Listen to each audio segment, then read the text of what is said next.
Mesdames, Messieurs, merci d'être présents et merci beaucoup à vous d'avoir écouté notre présentation. Comme nous avons pu le démontrer, depuis le début des années 70, avec des femmes notoires comme Simone Veil, les femmes montent de plus en plus dans la société et ne s'en cantonnent plus au rôle d'épouse ou de mère de famille. Les femmes font désormais des études, travaillent et occupent des postes à haute responsabilité, tout comme les hommes, et donc peuvent ainsi briller sous les feux de la scène internationale. Elles s'assument pleinement et ne conçoivent plus comme nécessairement obligatoire la présence d'un homme pour gérer un foyer, une entreprise ou ramener des médailles d'or à la maison par exemple.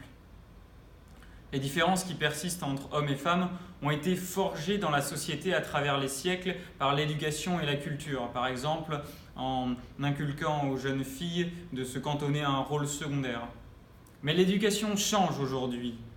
Et si hier, les filles rêvaient d'être la belle au bois dormant délivrée par son beau prince, elles aspirent aujourd'hui à une vitalité nouvelle et à une force qui leur est propre. Et elles rêvent ainsi de vaincre comme Mulan. L'époque change, les mœurs évoluent.